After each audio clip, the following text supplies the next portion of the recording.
Hi friends, முட்டை ரொம்ப நாளைக்கு கெட்டு போகாமல் இருக்கணும் ஃப்ரிட்ஜில் வைக்காமல் அப்படின்னா முட்டையை சுற்றி நல்லெண்ணெய் சேர்த்துருக்கேன்.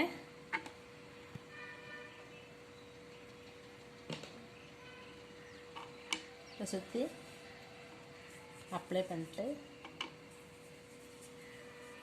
வச்சோன்னா கெட்டு போகாமல் இருக்கும். அடுத்தது பாருங்கள்,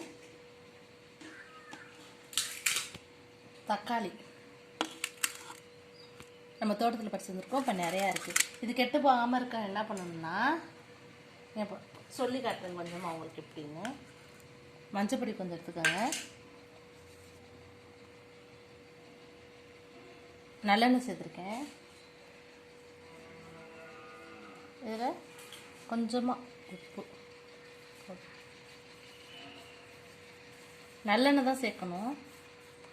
இப்போ இதை எடுத்து இந்த இடத்துல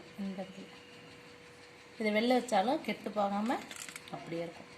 இது நம்ம தோட்டத்தில் பறித்தோம், நிறையா பறிச்சுட்டு வந்துருக்கோம். அப்போ இங்கே பறித்து கொடுத்தாம்மா, வேலைக்கு இருக்காம்மா சொல்லுவாங்க, இது மாதிரி பண்ணுங்க. நீங்கள் ட்ரை பண்ணி பாருங்கள்.